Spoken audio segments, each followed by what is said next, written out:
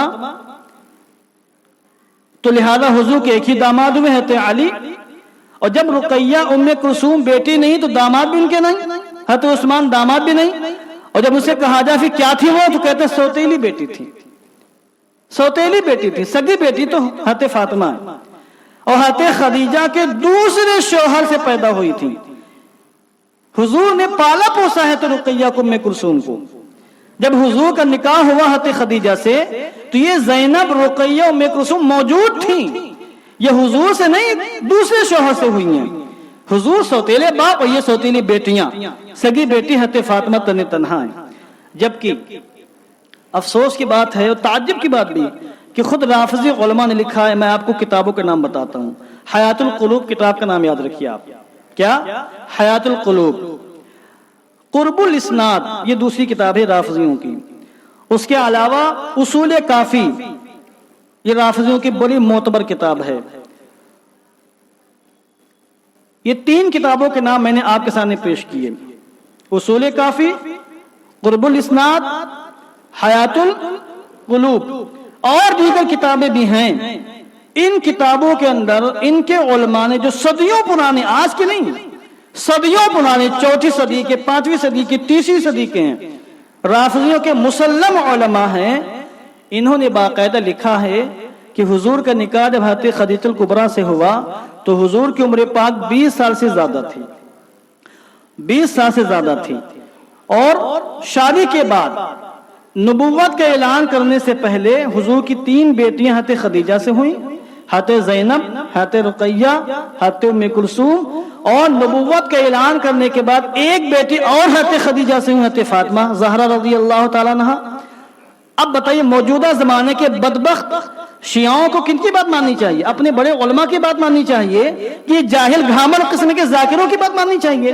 یہ یوٹیوب کے اوپر 10-10 20-20 منٹ کی کلپ بنا کر ڈالتے ہیں اور فتنہ پھیلانے کی کوشش کرتے ہیں. لہذا اگر میری آواز رافضی لوگ سنیں اور ریکارڈ ہو رہا میرا بیان، یہ یوٹیوب پر جائے گا، تو ان کو چاہیے کہ اپنے علماء کی پڑھے جا کر کتاب الخصال اٹھا کے دیکھیں، حیات القلوب اٹھا کے دیکھیں، قرب الاسناد اٹھا کے دیکھیں، اصول کافی اٹھا کے دیکھیں. یہ ان کے علماء کی جید علماء کی کتابیں ہیں.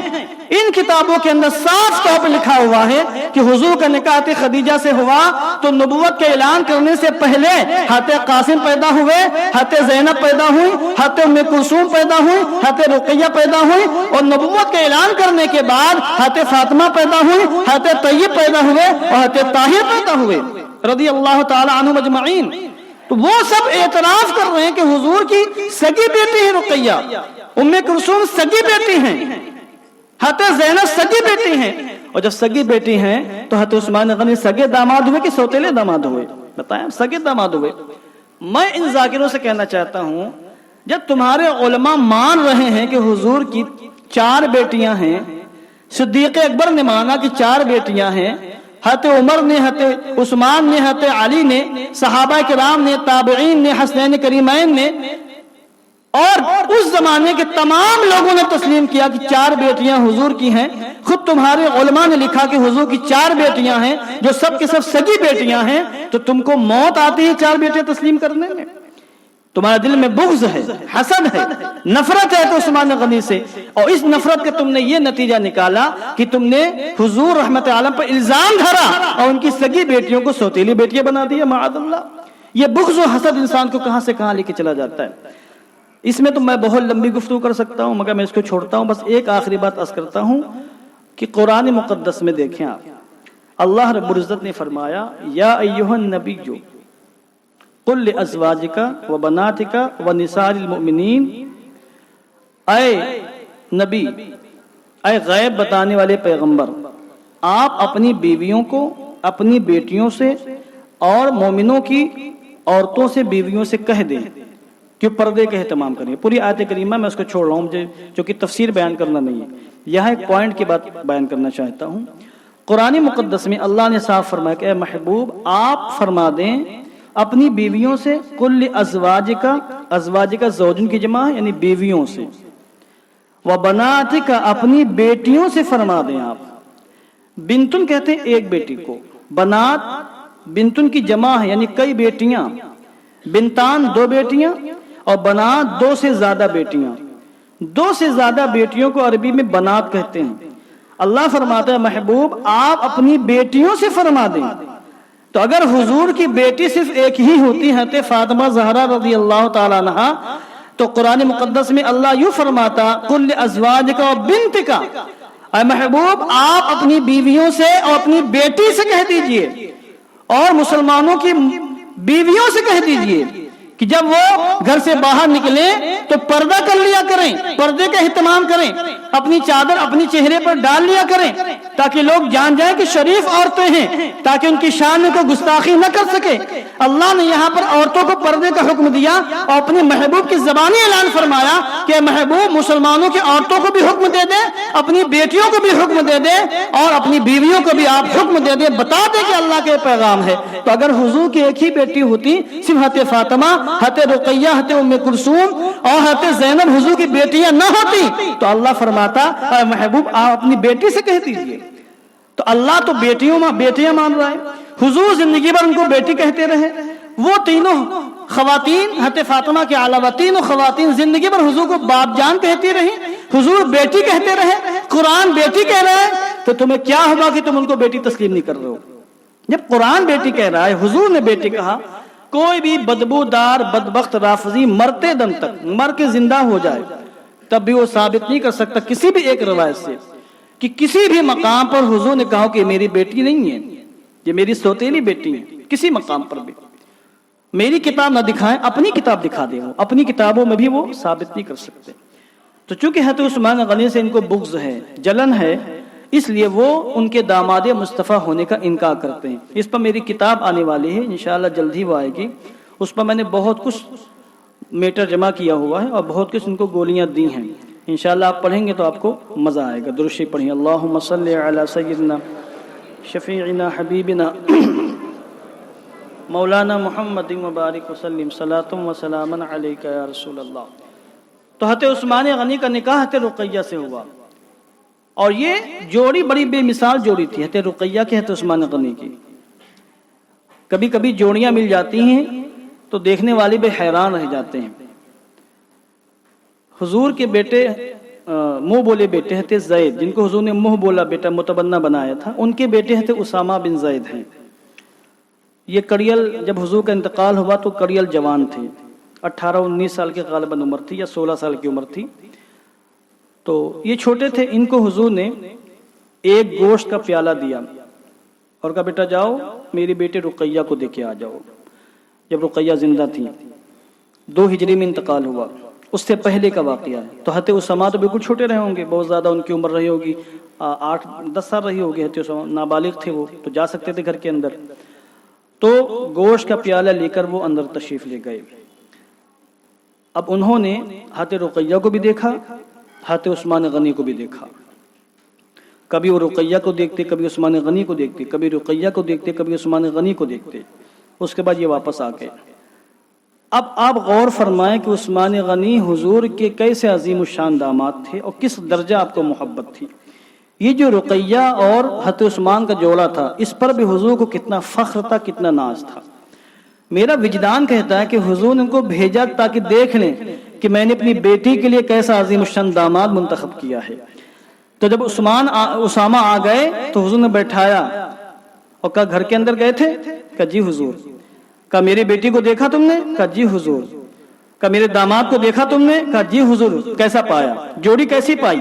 حضرت اسامہ مسکرا کر فرماتے ہیں کہ یا رسول اللہ میں نے بہت سی جوڑیاں دیکھی ہیں مگر جیسی جوڑی آپ کے داماد حضرت رقیہ کی ہے میں نے آج تک ویسے عظیم الشان کسی جوڑی کو دیکھا ہی نہیں ہے۔ یہ حضرت اسامہ نے باقاعدہ شہادت پیش فرمائی ہے۔ اور حضرت رسول اکرم صلی اللہ علیہ وسلم کے بارے میں تو جو اوصاف و کمالات موجود کتابوں کے اندر موجود ہیں، جن لوگوں نے عثمان غنی کو دیکھا ان کی روایتیں باقاعدہ موجود ہیں کہ حضرت عثمان غنی کافی حد تک حضور سے مشابہت رکھتے تھے، کافی حد تک حضور سے مشابہت، اتنا خوبصورت آپ کا چہرہ تھا اور آپ کی ادائیں ایسی عظیم تھیں کہ بہت سے معاملات میں وہ حضور سے باقاعدہ مشابہت رکھتے تھے۔ یہ حضرت عثمان غنی کا معاملہ تھا۔ بہرحال ان کا انتقال ہو گیا حضرت رقیہ کا، تو حضرت ام کلثوم سے نکاح ہوا۔ اس کے بعد حضرت ام کلثوم کا انتقال ہو گیا تو حضور کو اس کا اتنا صدمہ پہنچا کہ آپ نے باقاعدہ فرمایا، علی شیر خدا روایت کرتے ہیں کہ حضرت ام کلثوم کے انتقال کے بعد حضور کو صدمہ ہوا اور آپ نے مجھ سے کہا، علی، عثمان میرے داماد ہیں، میری دونوں بیٹیوں کا انتقال ہو گیا، اگر میری 40 بیٹیاں بھی ہوتی تو میں ایک ایک کر کے عثمان کے نکاح میں دیتا چلا جاتا، یہاں تک کہ کوئی بیٹے میری کنواری نہ بیٹھتی، میں ساری بیٹیوں کو عثمان کے نکاح میں دے دیتا۔ یہ مقام ہے حضور کی بارگاہ میں عثمان غنی کا۔ تو یہ حضرت صدیق اکبر کے رغبت سے باقاعدہ مسلمان ہو گئے، اور بنی امیہ کے فرد ہیں حضرت عثمان غنی، اور بنی امیہ میں کٹر سے کٹر دشمنان اسلام موجود تھے۔ تہلکہ مچ گیا پورے خاندان میں کہ عثمان مسلمان ہو گیا۔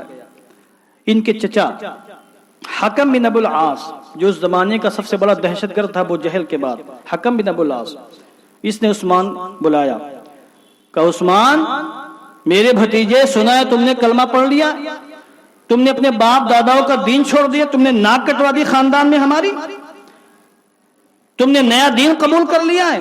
کہا ہاں۔ پکڑوایا حضرت عثمان غنی کو، رسی سے بندھوایا، پورے خاندان والوں کے سامنے رسی سے بندھوایا اور بے تحاشا مارا، بے تحاشا مارتے مارتے تھک گیا تو کہتا ہے کہ عثمان، اگر تم اس سے چھٹکارا حاصل کرنا چاہتے ہو تو تم محمد عربی کا دامن چھوڑو اور جو تمہارے باپ داداؤں کا مذہب ہے اسی پر پھر سے آ جاؤ، ورنہ تم کو چھوڑوں گا نہیں، تم کو اس ظلم سے نجات نہیں ملے گی۔ حضرت عثمان غنی نے فرمایا، واللہ لا ادعہ ابدا ولا افارقہ ابدا۔ اس کا ترجمہ آپ یوں سماعت فرما لے کہ حضرت عثمان غنی نے کہا، خدا کی قسم تمہیں جتنا ظلم کرنا ظلم کر لو، میں محمد عربی کو کبھی بھی مرتدم تک چھوڑ نہیں سکتا ہوں۔ میں نے دامن کو تھام لیا تو تھام لیا۔ حقانیت واضح ہو چکی ہے، نور اور روشنی واضح ہو چکی ہے، ہمیں پتہ چل گیا ہے کہ اب تک ہم اندھیروں میں زندگی گزار رہے تھے، تاریکیوں میں زندگی گزار رہے تھے۔ جب چچا نے دیکھا کہ یہ تو بالکل ہر دھرمی کا شکار ہے، یہ میری بات نہیں مانے گا، تو عاجز آ کر انہوں نے بہرحال ان کو آزاد کر دے چھوڑ دیا، حضرت عثمان غنی رضی اللہ تعالیٰ عنہ کو۔ اور حضرت عثمان غنی کا یہ مقام حاصل ہے کہ باقاعدہ قرآن مقدس میں آپ کی شان میں آیت کریمہ موجود ہیں۔ حضور رحمت علیہ نے بارہا آپ کے اوصاف، آپ کے کمالات، آپ کی خوبیوں کو بیان فرمایا۔ چونکہ وقت میں اتنی گنجائش نہیں کہ میں تفصیلات عرض کروں، بس اب تیزی کے ساتھ چند باتیں سماعت فرماتے چلیں کہ حضرت عثمان غنی کے دین کے تحفظ کے لیے، مسلمانوں کے تحفظ کے لیے، دین کے فروغ کے لیے حضرت عثمان غنی نے کس قدر اپنی مالی قربانی پیش کی ہے۔ اللہ نے آپ کو نوازا تھا تو جس انداز سے اللہ نے نوازا تھا اسی انداز سے آپ نے دین کے بقا کے لیے، اسلام کے فروغ کے لیے بے تحاشا دولت خرچ کی۔ غزوہ تبوک کے موقع پر جبکہ مسلمانوں کا جو لشکر تھا وہ 30,000 کا لشکر تھا۔ اب آپ جانتے 30,000 کا لشکر ہو تو کھانے پینے کا انتظام کرنا مسئلہ ہوتا ہے، اور پھر مسلمانوں کے پاس پیسے نہیں تھے، مسلمان غریب تھے، اور جس زمانے میں غزوہ تبوک پیش آیا تو اور زیادہ غربت کا زمانہ تھا۔ ایک تو سخت گرمی، پھر مسلمانوں کے پاس جانور نہیں، مسلمانوں کے پاس ہتھیار نہیں، کھانے پینے کا سامان نہیں، مسلمان پتے کھا کر زندگی گزار رہے ہیں، اور دشمن تیار ہے، جنگ کرنا بھی ضروری ہے کہ اگر دشمن کے سر پر چڑھ کر جنگ نہیں کریں گے تو دشمن مدینے پہ آ جائے گا اور مسلمانوں کو سخت ترین نقصان پہنچے گا۔ 2 لاکھ کی تعداد میں دشمن تیار ہے، عیسائی مسلمانوں پر حملہ کرنے کے لیے، تو ان پر حملہ کرنا بھی ضروری تھا اسلام کا رعب قائم کرنے کے لیے۔ اس وقت حضور نے مسلمانوں کو ترغیب دی کہ مسلمانوں رائے خدا میں صدقہ کرو، تم کو جو بھی اللہ نے نوازا صدقہ کرو۔ میں نے حضرت صدیق اکبر کے بارے میں اس سے پہلے بیان کیا کہ انہوں نے راہ خدا میں ساری دولت خرچ کر دی تھی، جو بھی ان کے پاس تھا سب کچھ لا کر پیش کر دیا تھا، اور کہا تھا ابقیت لہم اللہ ورسولہ، میں نے گھر والوں کے لیے اللہ کو چھوڑا ہے، رسول اللہ کو چھوڑا ہے، حضور جو کچھ تھا میں لا کر آپ کی بارگاہ میں پیش کر چکا ہوں۔ اس موقع پر حضرت عثمان غنی نے بہت بڑی قربانی پیش کی تھی۔ اللہ جگر چاہیے اتنی بڑی قربانی پیش کرنے کے لیے۔ جب حضور نے ترغیب دی تو حضرت عثمان غنی کھڑے ہوئے اور کہا، یا رسول اللہ میں 100 اونٹ دوں گا، ساز و سامان کے ساتھ۔ 100 اونٹ بہت بڑی رقم ہو گئی، اور آج بھی اونٹ کی بہت زیادہ قیمت، تو بھینسوں کی قیمت 70-80 ہزار ہو رہی، میرے خیال سے 80 سے 90 ہزار کی بھینس مل رہی ہے، اونٹوں کی قیمت مالیگاؤں میں جا کے معلوم کریں کتنی قیمت اس زمانے میں ہے۔ حضرت عثمان غنی نے عرض کیا حضور ہم 100 اونٹ ساز و سامان کے ساتھ دیں گے۔ اس کے بعد حضور نے اور ترغیب دلائی کیونکہ اور حاجت تھی چندے کی۔ پھر حضرت عثمان غنی کھڑے ہوئے کہ حضور اب ہم 200 اونٹ دینے والے ہیں۔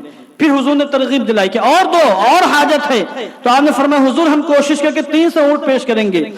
حضور ترغیب دیتے رہے، حضرت عثمان غنی اپنا صدقہ بڑھاتے رہے، یہاں تک کہ حضرت عثمان غنی نے آخر میں فرمایا کہ یا رسول اللہ، میں غزوہ تبوک کے اس موقع پر اللہ کو گواہ بنا کر عرض کرتا ہوں حضور میں 1000 اونٹ پیش کروں گا، اور 1000 اونٹ کے جو اخراجات ہوں گے وہ سارے اخراجات بھی اپنی جیب سے پیش کروں گا۔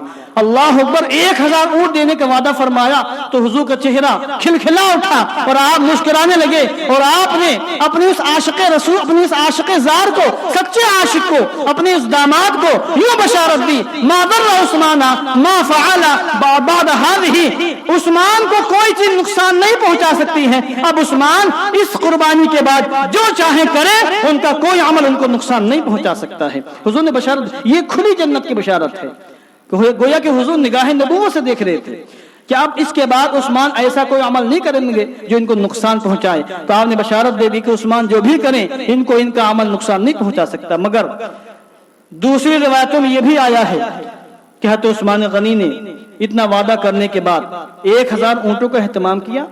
جب 1000 اونٹ کا اہتمام ہو گیا اور 1000 اونٹ کے سارے خراجات کا اہتمام ہو گیا تو پھر گھر گئے، اور آپ کے پاس جتنا خزانہ تھا آپ نے اس میں سے 1000 دینار نکالے، سونے کے سکے 1000 دینار نکالے، اور اپنے جبے کی ان آستینوں میں یہاں پر ایسے بھر کر یوں پکڑ لیا۔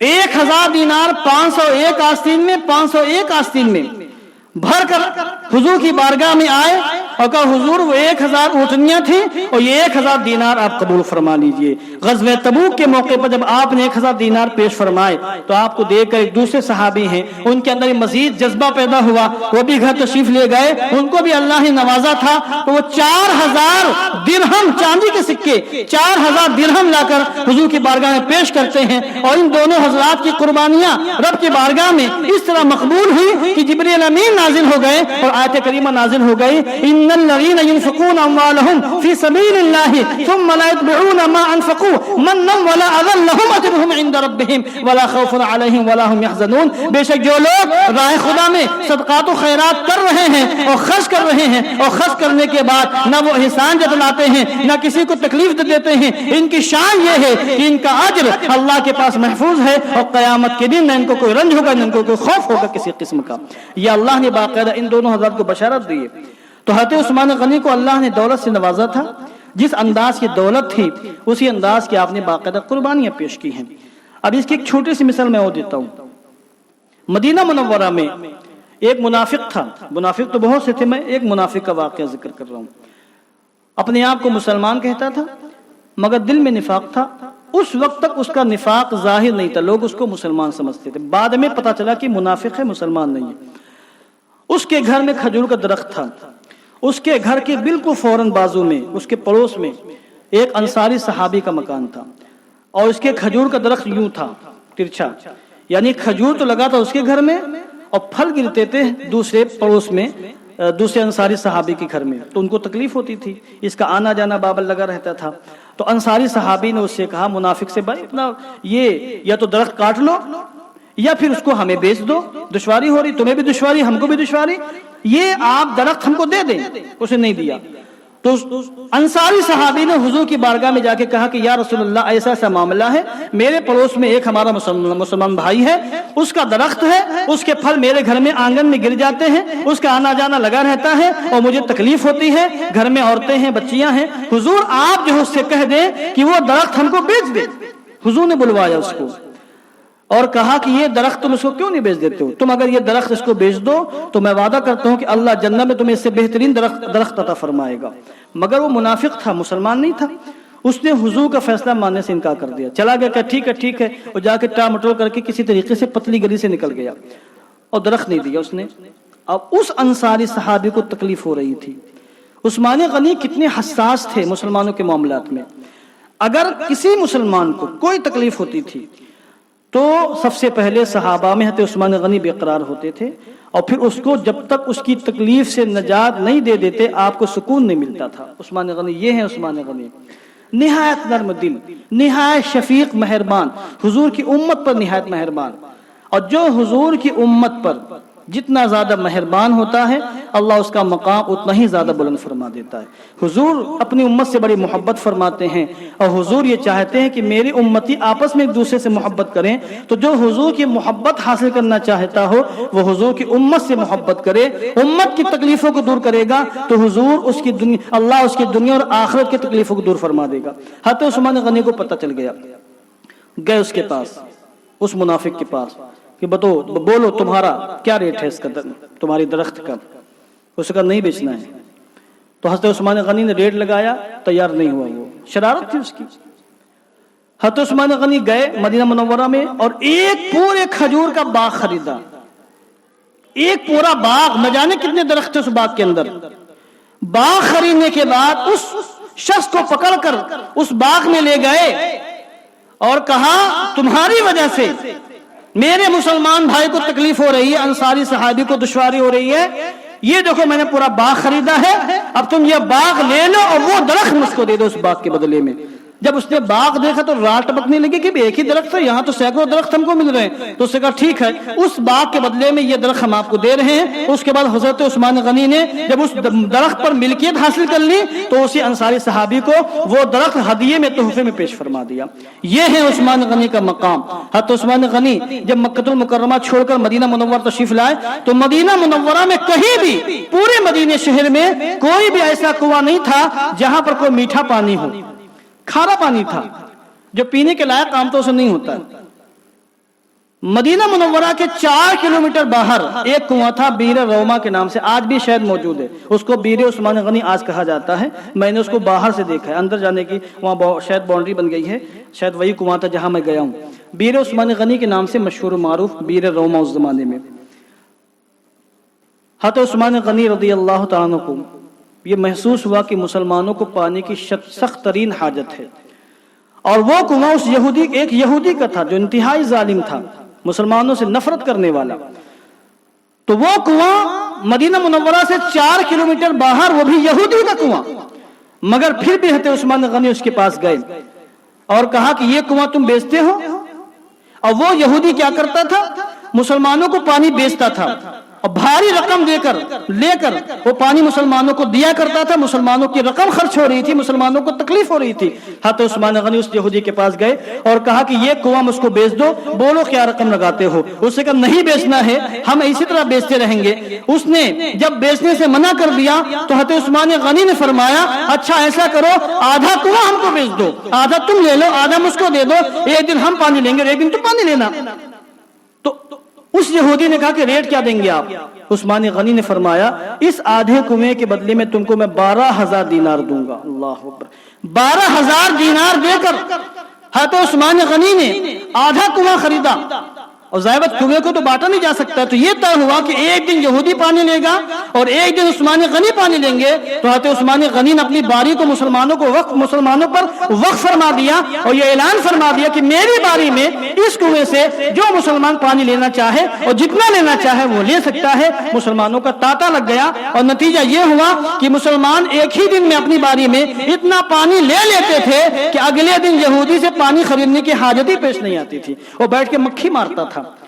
تو جب اس نے دیکھا کہ ہمارا پانی کوئی نہیں خرید رہا ہے، عثمان غنی نے چال چلی میرے ساتھ، تو حضرت عثمان غنی کے پاس آیا کہ اچھا ٹھیک ہے اونے پونے اس کو بھی خرید لیجئے، ایسا کریے آپ 8,000 دینار اور دے دیجئے اور پورا کنواں آپ لے لیجئے۔ حضرت عثمان غنی نے 8,000 دینار مزید اس کو دیے، اور وہ کنواں جو ایک یہودی کا تھا کل ملا کے 20,000 دینار دے کر آپ نے صرف مسلمانوں کی محبت میں، حضور کی امت کی محبت میں، مسلمانوں کی مشقت کو مد نظر رکھتے ہوئے اتنی خطیر رقم دے کر آپ نے وہ کنواں خریدا تھا۔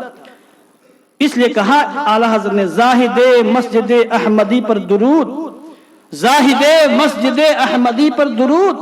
اس سے بڑا زاہد کون ہوگا، پارسا متقی کون ہوگا جو مسلمانوں کا خیال کرے، مسلمانوں کے تکلیفوں کا خیال کرے۔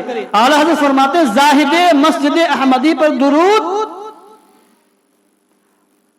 جیش کیا ہے وہ، اس کے بعد زاہد مسجد احمدی پر درود، دولت جیش عسرت پہ لاکھوں سلام، دولت جیش عسرت پہ لاکھوں سلام. یہ آپ نے سرکار عثمان غنی کی بارگاہ میں خراج عقیدت پیش فرمایا.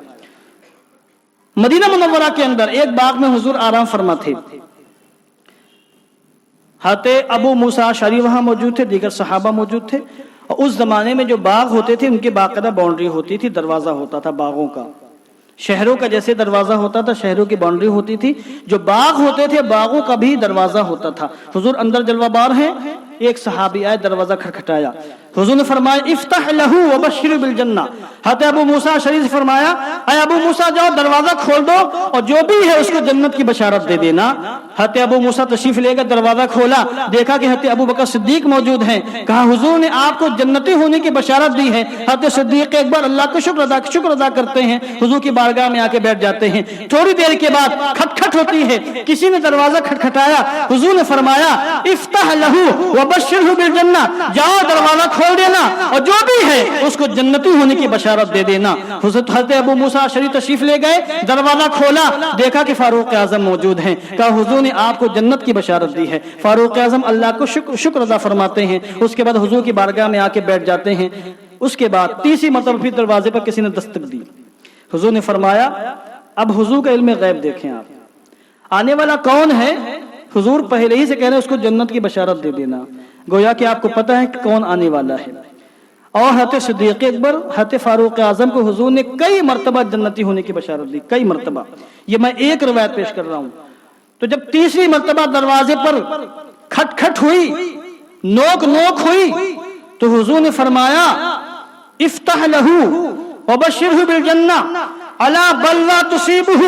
یہ فرمایا الا بلوى تصیبہ، جاؤ دروازہ کھول دو اور دروازہ کھولنے کے بعد جو بھی حضرت ہیں ان کو جنت کی بشارت دے دینا، مگر ان مصیبتوں کے ساتھ جو اس سے پہنچنے والی ہیں، ان مصیبتوں کے ساتھ جو پہنچنے والی ہیں. حضرت عثمان غنی دروازے پر موجود تھے. حضرت ابو موسیٰ اشعری پہنچے، دروازہ کھولا، دیکھا عثمان غنی موجود ہیں اور کہا مبارک ہو، حضور نے جنت کی بشارت دی ہے، مگر حضور نے فرمایا الا بلوى تصیبہ، ان مصیبتوں کے ساتھ جو تمہیں پہنچنے والی ہیں. حضرت عثمان غنی جنت کی بشارت سننے کے بعد اللہ کا شکر ادا کرتے ہیں. اور جب سنتے ہیں کہ مجھے شہادت کے منصب پر فائز کیا جائے گا اور شہادت بھی کوئی معمول نہیں ہوگی، مجھے تکلیف دے دے کے مارا جائے گا، بڑی مصیبتیں آنے والی ہیں، تو آپ نے فرمایا واللہ المستعان، ان مصیبتوں پر میں اللہ سے مدد کا طلبگار ہوں، اللہ سے مدد طلب کر رہا ہوں. اس کے بعد وہ حضور کی بارگاہ میں آ کے بیٹھ جاتے ہیں. اب دیکھیں آپ حضور کے علم غیب، ایک تو حضور جنت کی بشارت دے رہے ہیں، پھر شہادت کی بشارت بھی دے رہے ہیں اور یہ فرما رہے ہیں شہادت ہوگی مگر بڑی مصیبتوں کے ساتھ ہوگی،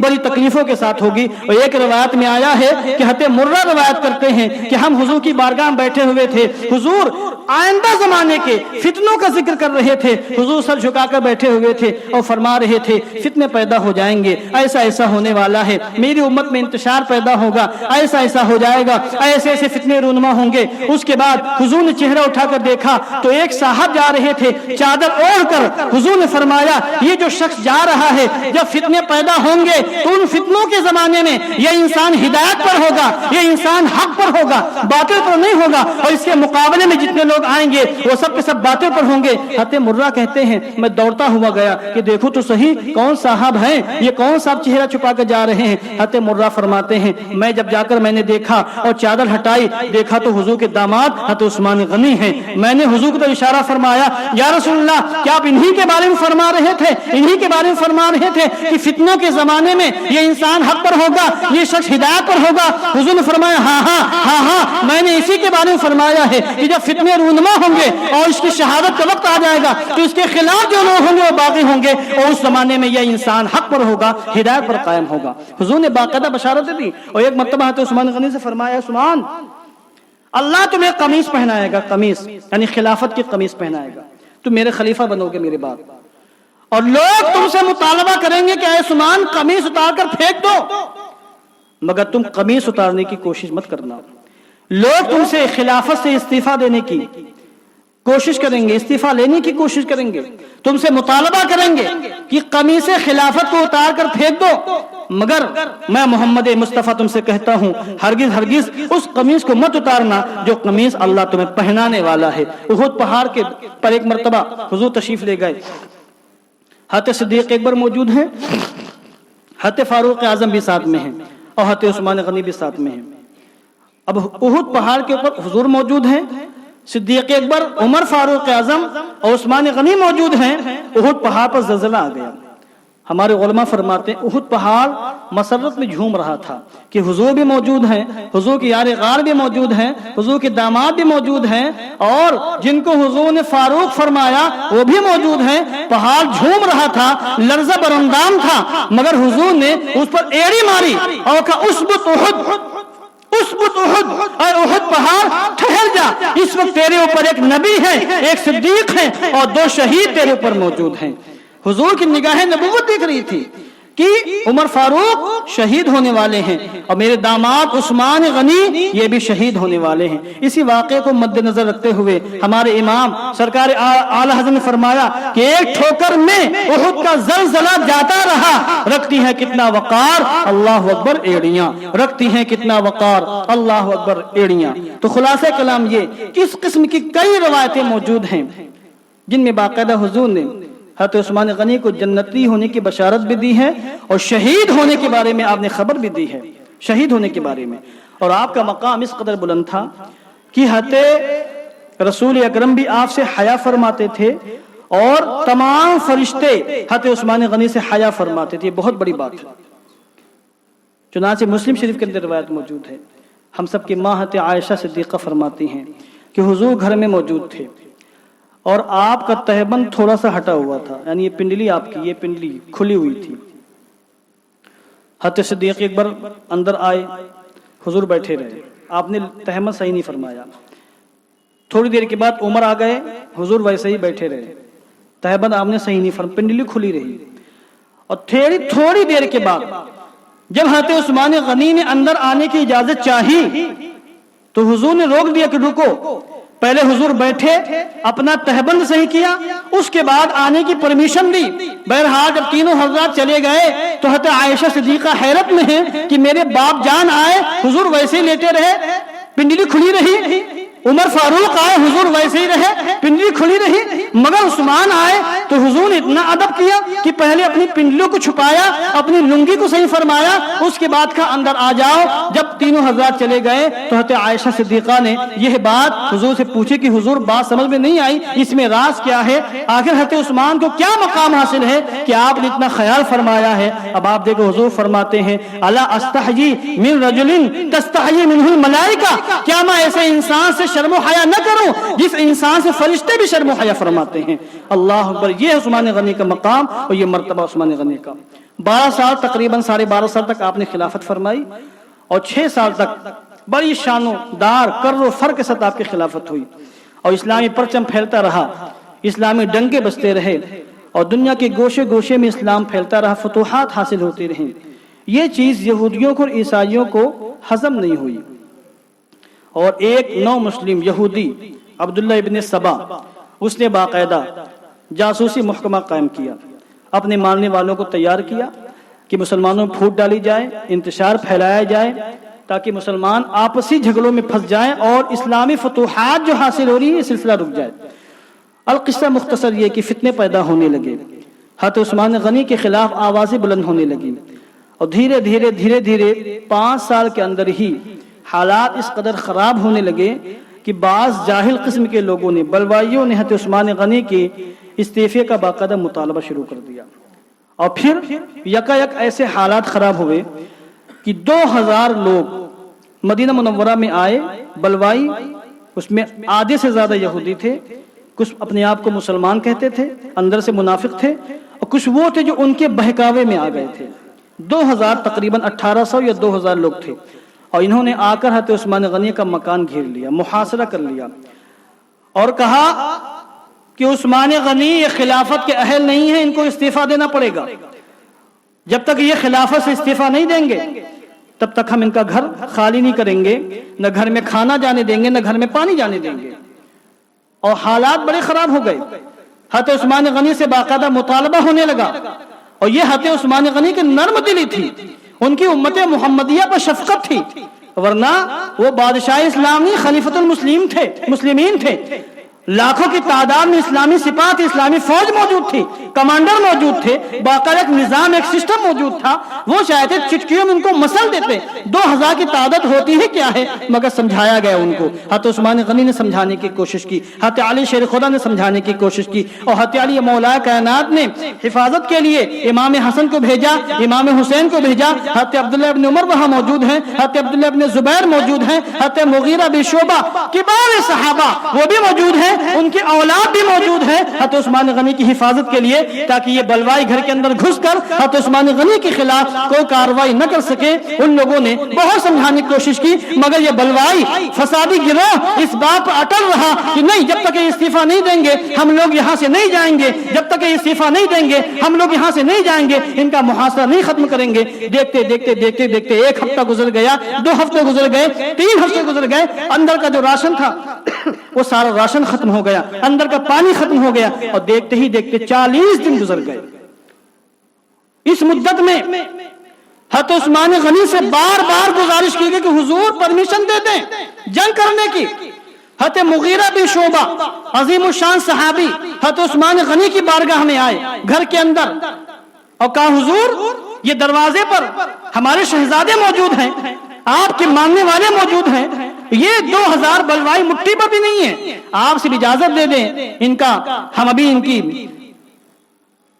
ان کو ان کے انجام تک پہنچا دیں گے, ہمیں جنگ کرنے کی اجازت دے دیں.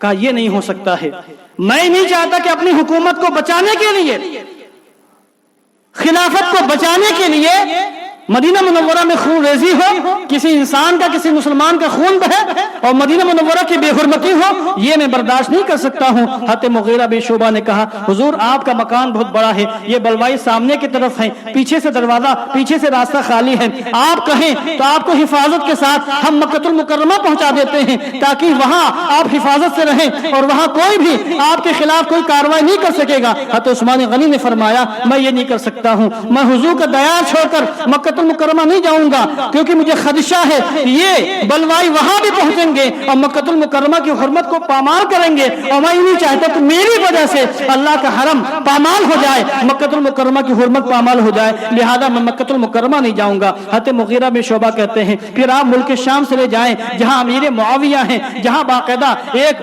بہت بڑی فوج موجود ہے, وہاں آپ کی حفاظت ہو جائے گی. آپ ملک شام چلے جائیں یعنی سیریا چلے جائیں. عثمان غنی فرماتے ہیں میں حضور کا دیار چھوڑ کر کہیں جانے والا نہیں ہوں, نہ میں تم کو جنگ کی اجازت دوں گا, نہ میں مکہ جاؤں گا, نہ میں مکہ مدینہ چھوڑ کر کسی اور شہر میں جاؤں گا, میں حضور کے دیار ہی میں رہوں گا, یہی میری موت ہونی ہے, یہی مجھے شہادت ہونی ہے, میں کہیں جانے والا نہیں ہوں. مغیرہ بن شعبہ دیگر صحابی کئی بار اصرار کرتے رہے کہ آپ ان کو اجازت دے دیں, جنگ کرنے کی اجازت دے دیں. وہ لوگ چونکہ خلیفۃ المسلمین کے ہاتھوں پر ہاتھ دے چکے تھے, بیعت کر چکے تھے, لہذا ان کی مرضی کے بغیر وہ جنگ بھی نہیں کر سکتے تھے, لڑائی نہیں کر سکتے تھے, مقابلہ نہیں کر سکتے تھے. ورنہ امام حسین وہاں موجود تھے, وہ تنہا سب کا صفایا کر دیتے. امام حسن وہاں موجود تھے, حضرت عبداللہ ابن زبیر وہاں موجود تھے, بڑے بہادر جیالے صحابی اور ان کے فرزند وہاں موجود تھے, مگر معاملہ یہی تھا کہ عثمان غنی جنگ کرنے کی اجازت ہی نہیں دے رہے تھے.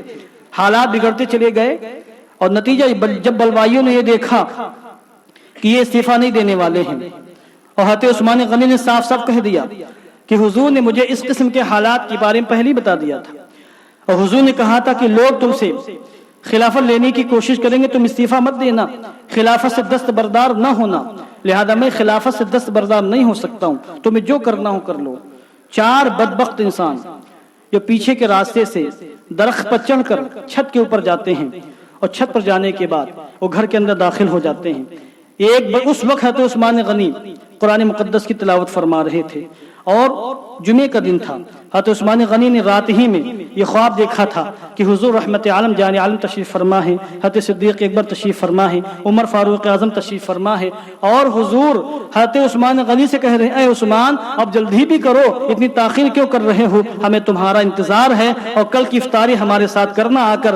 حضور رحمت عالم کا خواب دیکھا, آپ بیدار ہوئے, اپنی زوجہ محترمہ کو بیدار کیا اور کہا اب شہادت کا وقت قریب معلوم ہوتا ہے, میں نے خواب میں حضور کو دیکھا ہے, اور حضور ہمارے انتظار کر رہے ہیں. اس کے بعد حضرت عثمان غنی تلاوت قرآن میں مصروف ہو جاتے ہیں. یہ چاروں بدبخت وہاں پہنچتے ہیں. انہوں نے قرآن مقدس کی حرمت کا خیال بھی نہیں کیا کہ خلیفۃ المسلمین تلاوت قرآن کر رہے ہیں. ایک بدبخت آگے آتا ہے, نیزہ لے کر حضرت عثمان غنی کے پیشانی پر تیزی سے وار کرتا ہے. ایک دوسرا بدبخت آتا ہے, اس نے بھی وار کیا. آپ کی پیشانی سے خون کا فوارہ جاری ہو گیا اور وہ فوارہ قرآن مقدس کی ورق پر گرا. قرآن مقدس کی آیت کریمہ رنگین ہو گئی, اور وہ آیت کریمہ جو رنگین ہوئی وہ یہ ہے فَسَيَكْفِيكَهُمُ اللَّهُ وَهُوَ السَّمِيعُ الْعَلِيمُ, کہ ان قریب اللہ تمہاری ان سے کفایت فرمائے گا. اللہ سننے والا ہے اور جاننے والا ہے. اس کے بعد ایک ازلی بدبخت آیا, وہ نیزہ لے کر حضرت عثمان غنی کے سینے پر سوار ہو جاتا ہے اور پائے در پائے 9 مرتبہ اس نے حملہ کیا. اس کے بعد ایک اور بدبخت آتا ہے, وہ تلوار سے حملہ کرتا ہے اور حضرت عثمان غنی کی روح نکل جاتی ہے.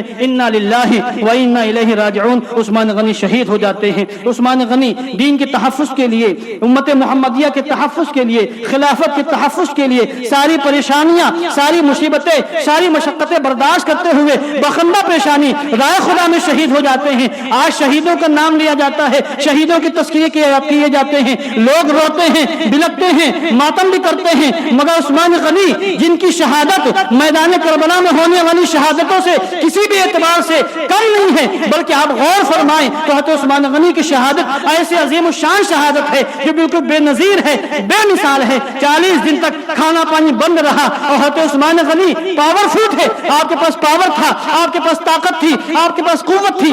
آپ چاہتے تو اپنی خلافت کو بچانے کے لیے ان کو مسجد پر رکھ دیتے, مگر آپ نے گوارا نہیں کیا کہ اپنی خلافت کو بچانے کے لیے مسلمانوں کا خون بہے, مسلمان شہید ہو جائے. دنیا میں کوئی بھی ایسا بادشاہ کو نہیں ملے گا جس نے اپنی حکومت کو بچانے کے لیے لوگوں کا خون نہ بہایا ہو. ایسے ایسے بادشاہ دنیا میں گزرے ہیں جنہوں نے اپنی حکومت بچانے کے لیے لاکھوں انسانوں کا خون بہایا ہے, ہزاروں انسان کا خون بہایا ہے, صرف اپنی کرسی بچانے کے لیے. تنے تنا عثمان غنی ایسے عظیم الشان بادشاہ, ایسے عظیم الشان امیر, ایسے عظیم الشان خلیفہ گزرے ہیں کہ انہوں نے یہ تو گوارا کر لیا کہ مشقتیں آ جائیں, پریشانی آ جائیں, دشواری آ جائیں اور نہایت بے دردی کے ساتھ شہید کر دیا جائے, یہ سب کچھ برداشت کر لیا ہے. مگر یہ برداشت نہیں کیا ہے کہ امت محمدیہ کا کوئی ایک فرد ان کی وجہ سے شہید ہو جائے اور حضور کے دیار میں مدینہ منورہ میں افراتفری کا ماحول ہو اور حضور کے گھر میں کسی مسلمان کا خون ان کی وجہ سے بہہ جائے. یہ آپ نے برداشت نہیں کیا. سلام ہو عثمان تم پر کہ دنیا میں جتنے بھی شہید ہوئے ہیں کسی کا خون احد کے وادی میں گرا ہے, کسی کا خون میدان بدر میں گرا ہے, کسی شہید کا خون میدان کربلا میں گرا ہے, کسی شہید کا خون جنگ یرموک میں میدان میں گرا ہے, کسی شہید کا خون کہاں گرا, کسی شہید کا خون کہیں گرا. جس مقام پر جس شہید کا خون گرا ہے قیامت کے میدان میں وہ مقام اس شہید کے حق میں گواہی دے گا. کسی کے حق میں میدان بدر گواہی دے گا, کسی کے حق میں میدان کربلا گواہی دے گا, کسی کے حق میں احد پہاڑی گواہی دے گی, کسی کے حق میں میدان بدر گواہی دے گا, کسی کے حق میں خندق کی وادیاں گواہی دیں گی, کسی کے حق میں میدان احد گواہی دے گا. اے عثمان تمہاری شہادت کو سلام, تمہارے حق میں خود قرآن مقدس کی آیات گواہی دیں گی, کیونکہ آپ کا خون کہیں اور نہیں گرا ہے, آپ کا خون قرآن مقدس کے اوراق پر گرا ہے. دنیا میں انسان جس طریقے سے شہید ہوا قیامت کے میدان میں اسی انداز سے وہ آئے گا. کوئی شہید احرام پہن کر رب تعالیٰ کی بارگاہ میں حاضر ہوگا, کوئی شہید سجدے کی حالت میں رب تعالیٰ کی بارگاہ میں حاضر ہوگا. مگر عثمان کی عظمتوں کو سلام کہ حضرت عثمان غنی جب قیامت کے میدان میں آئیں گے تو آپ قرآن مقدس کی تلاوت فرما رہے ہوں گے, کیونکہ تلاوت کرتے ہوئے آپ نے اپنے رب کی بارگاہ میں اپنے سر پیش کیا ہے اور قربانی کا نذرانہ پیش فرمایا ہے. زاہد مسجد احمدی پر درود, دولت جیسے عسرت پہ لاکھوں سلام, مصطفیٰ جان رحمت پہ لاکھوں سلام, شمع بزم ہدایت پہ لاکھوں سلام. وآخر دعوانا ان الحمدللہ رب العالمین.